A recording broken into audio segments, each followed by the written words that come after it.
on fire ya. Katakan ini Danun, keep on fire. Keep on fire.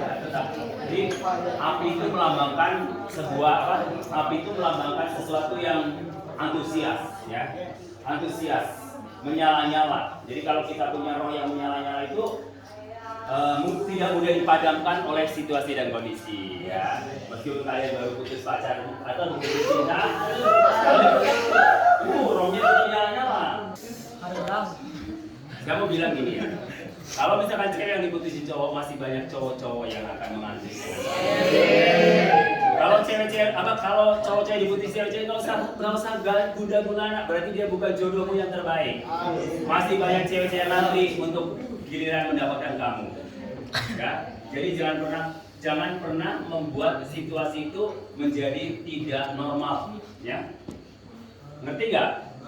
Iya, karena banyak orang yang saya pernah ketemu dengan satu anak muda ya. Waktu itu saya lagi naik mobil di Manado. Tiba-tiba di jalan menuju Sario, kalian tahu Sario pasti nggak ngerti lah, nggak pernah kesana kan? Saya percuma juga menjelaskan juga, pasti harus dipeta juga, susah juga gitu loh. Pada waktu saya lagi mau kunjungan, tiba-tiba saya naik mobil, tiba-tiba ada satu cewek menabrakkan diri ke mobil yang saya naikin. Saya tanya, kenapa kamu tiba-tiba menabrakin? Bukan kamu yang merugi, saya merugi. Kalau kamu mati, aku yang dihukum. Betul nggak? Jadi kenapa harus merugikan orang lain? Kalau mau mati, terjun aja mati, ya kan? Nggak usah nabrakin mobil, dan langsung bunuh diri. Tapi lucu ya, dari sini mau bunuh diri tapi udah nabraknya pakai yang mobil pelan gitu loh, udah kabruk gitu, ya nggak mati lah ya. Sebenarnya bukan mau mati sebenarnya, dia ingin dikasihani. Siapa tahu ada cowok-cowok yang nyasar jatuh cinta sama dia. Cuma sayangnya waktu itu saya tidak tergoda. Ya. Coba kalau itu waktu dia nyetir Agus, pasti Agus pasti. Coba waktu itu Agus bukannya nyetir sih, ya kan? Ya.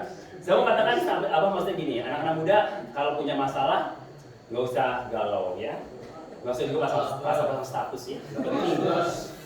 Saya itu kalau lihat anak muda pasang statusnya galau-galau, nggak mau lihat statusnya, males banget gitu loh, ya kan? Ya kan? Lebih baik kalau pas berstatus jualan aja dapat uang, betul nggak? Betul. Kalau ngomongnya pasang statusnya, jarang firman Tuhan sih statusnya, kebanyakan jualan. Karena firman Tuhan kan sudah di gereja kalian sudah dapat, ya kan? Di Facebook, terus di YouTube juga, kamu sudah sering baca, tinggal melakukannya. Betul nggak?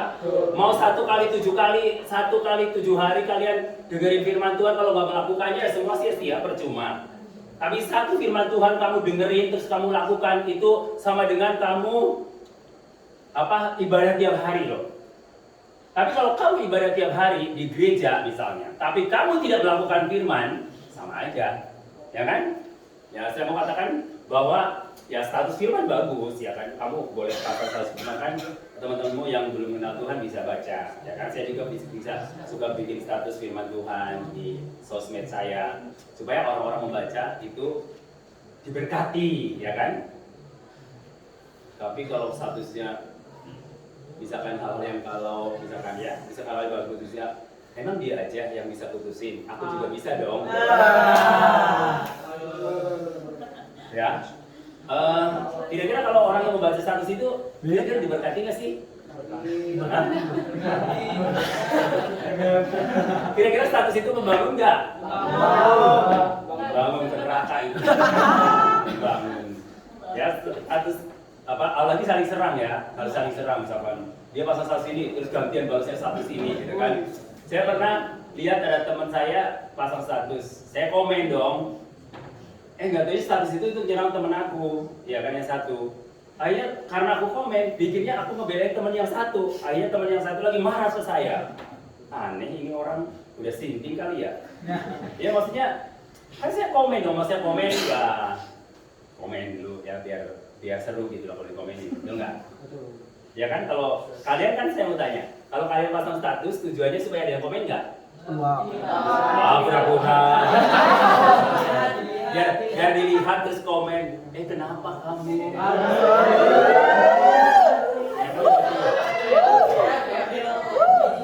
Kalau saya lihat langsung, puji Tuhan. Syukur gitu kan. Oke. Mari kita buka Alkitab kita dalam Khotbah ya. 11 ayat 9.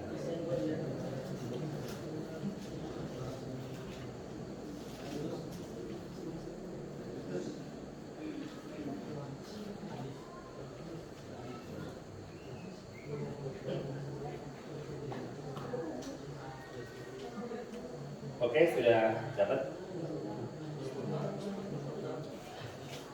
Khotbah 11.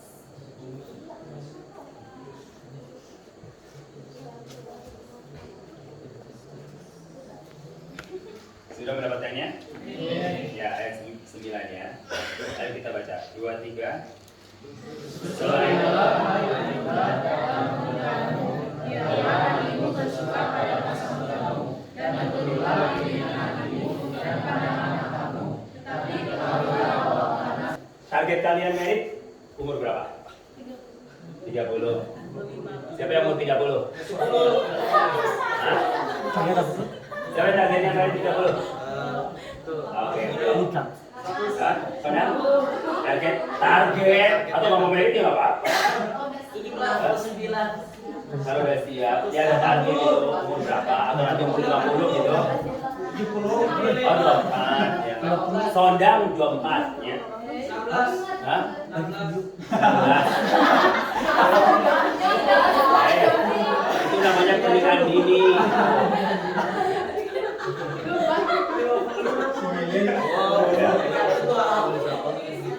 Saya kata Bapak 9, bersukarialah hai pemuda dalam kemudahanmu.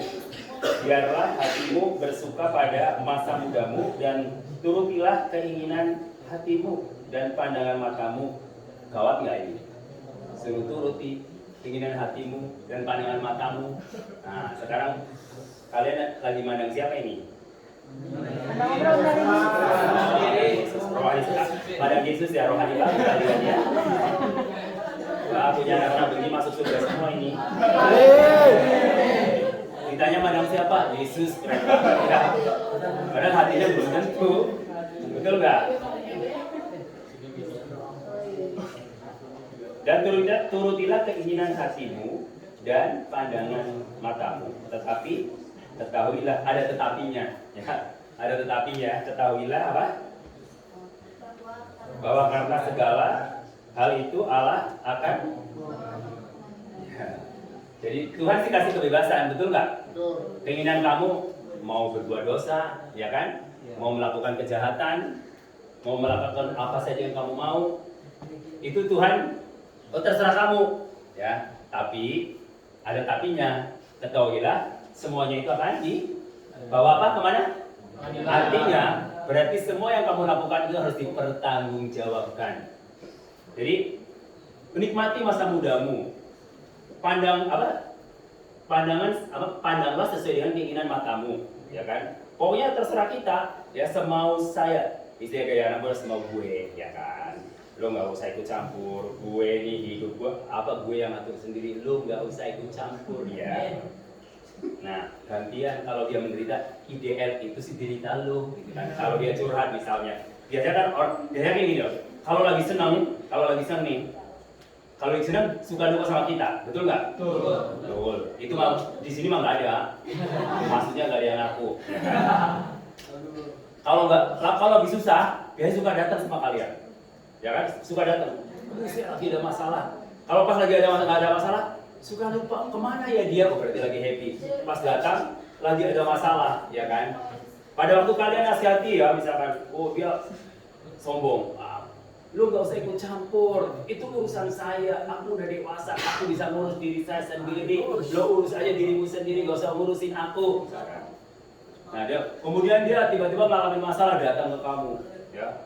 Gantian ideal, itu si derita lu. Ya kan? Itu emang gue pikirin misalnya seperti itu. Tapi kita anak-anak kan tidak seperti itu ya. dia tidak bisa membalas tidak boleh membalas kejahatan yang kejahatan. Apa yang dia lakukan ketika dia datang kepada kita, pasti kita punya kasih yang luar biasa. Nah, itu anak Tuhan. Karena jiwa kita adalah untuk melayani, ya, untuk melayani, untuk menolong orang-orang yang memang dia perlu pertolongan, ya. Justru kalau misalkan ada teman kita yang jatuh, kita jangan sampai kita jatuhin tangga lagi gitu loh. Tapi kita harus tolong, kita harus angkat biar dia bangkit. Meskipun waktu dia senang, nyebelin sama kita. Ada nggak? Nggak ada ya. Puji Tuhan nggak ada. Ini misalnya ada, gitu kan. Misalnya, berarti sampai sekarang nggak ada kan? Ya, puji Tuhan nggak ada ya.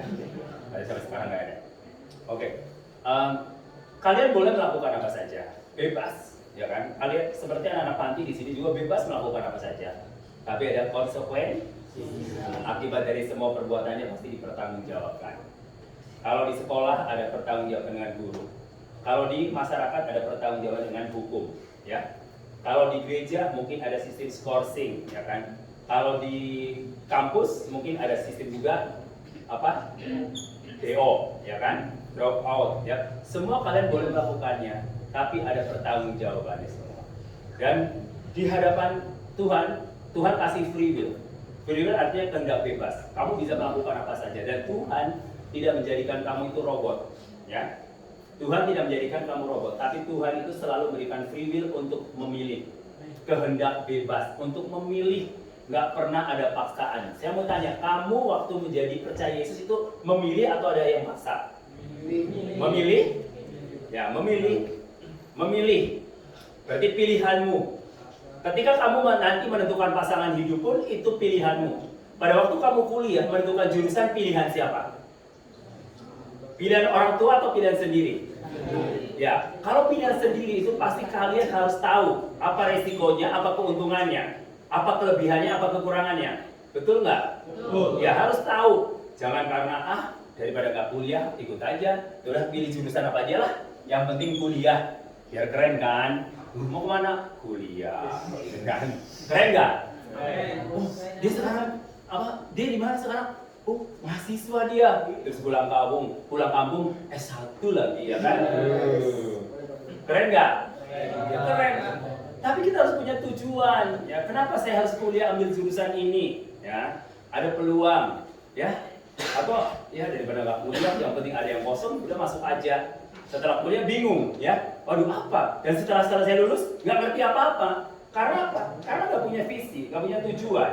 Meskipun ada kehendak bebas untuk memilih, tapi pilihan itu harus disesuaikan dengan artinya yang benar-benar passion kita. Passion, tahu apa passion? Tahu ya? Yang benar-benar kita jatuh cinta gitu loh, suka gitu passion. Kalau kita melakukan segala sesuatu dengan passion, sesuai dengan passion kita, pasti kita nggak usah disuruh, betul nggak? Contohnya, kalian hobi futsal, nggak usah disuruh, kalian cari ya lapangan futsal, betul nggak? Betul. Om Romel hobi olahraga tenis, nggak usah disuruh, nggak usah ada yang nyuruh, pergilah cari. Misalkan pergi ke Malang, cari lapangan tenis di mana ya, gitu kan? Pergi kemana? Cari. Saya kemarin pulang ke Gomong juga bawa raket, cari lapangan. Iya kan? Karena hobi, ya kan?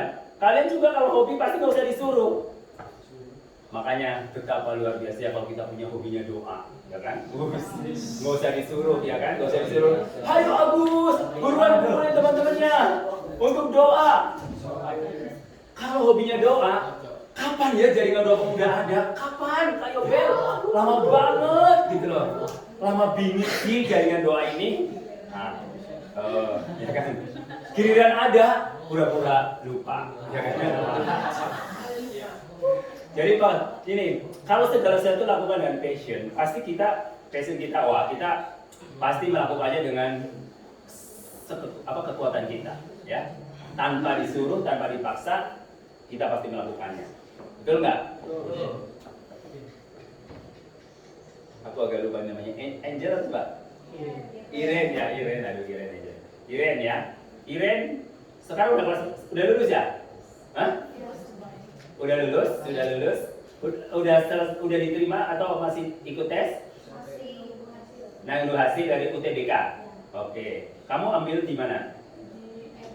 di Erlangga. Unpad, UI ya kan. Nah, jadi waktu itu ingat Iren ya, mau padahal di sini banyak SMA. Iren kukuh, aku tahu banget Iren. Kukuh, pengen kemana? Iren? Magelang. Padahal Sukabumi banyak juga gitu kan. Kukuh pengen Magelang. Sampai mungkin orang tuanya udah deh di sini aja kan. Cewek udah cantik gitu masa begitu-begitu saja ya. Ya kan dia. Ya kan cewek yang cantik masa ganteng sih.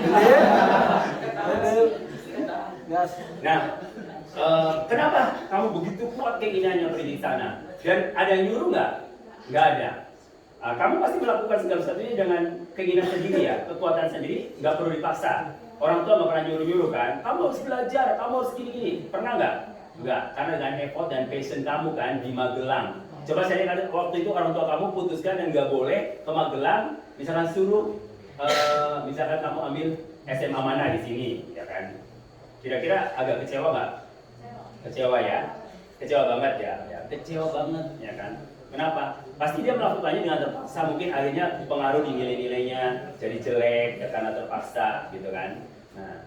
Nah, saya mau kasih tahu bahwa segala sesuatu kalau kita melakukannya dengan passion kita, pasti kita itu melakukannya dengan antusias ya, excellent.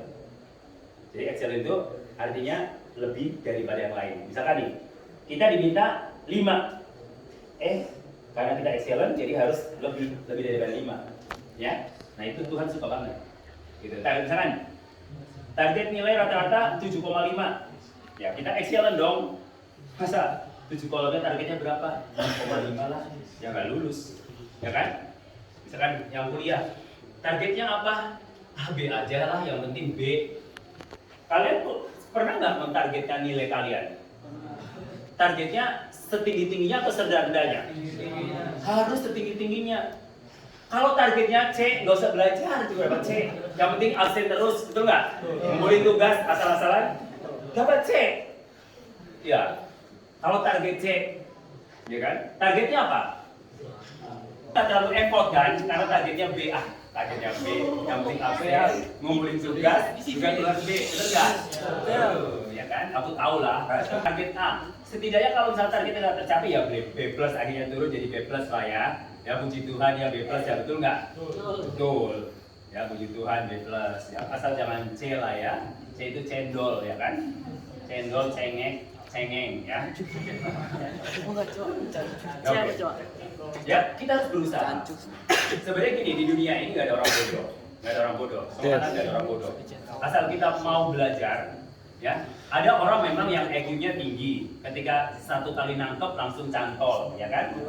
Karena IQ Om Romer nggak tinggi, jadi sekali belajar harus 3 kali berturut-turut. Jadi harus belajarnya 3 kali loh. Jadi 3 kali, ya. Beda dengan anak saya, belajar sekali dia nyantol. Tapi kalau saya belajar itu harus 3 kali. Ya. Misalkan besok mau ulangan, ya siap belajar.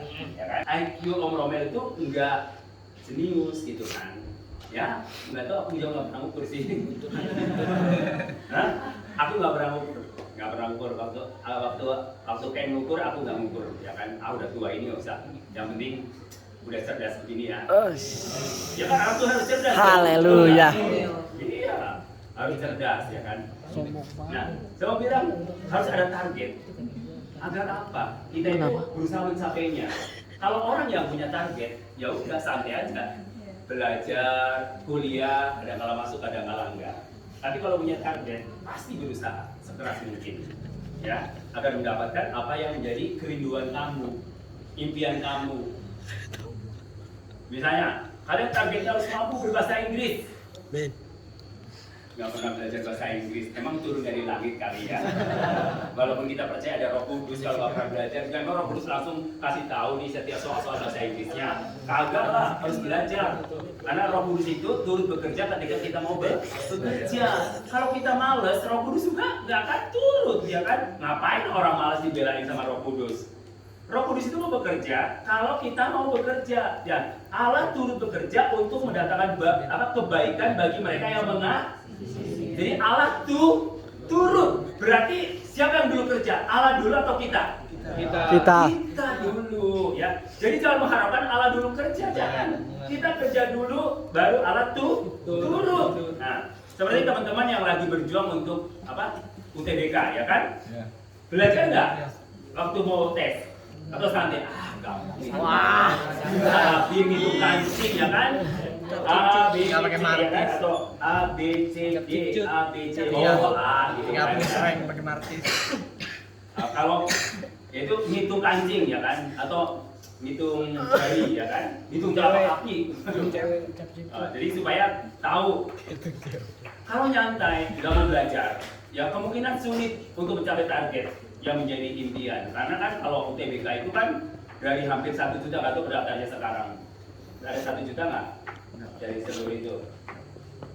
Waktu yang tahun lalu sih hampir 1 juta ya. Pendaftaran untuk negeri yang diterima cuma 128.000 kalau nggak salah. Ya, kalian bangga banget ya. Dari 1 juta termasuk 128.000, keren nggak? Keren, ya kan? Memang harus berjuang kalau ingin mendapatkan artinya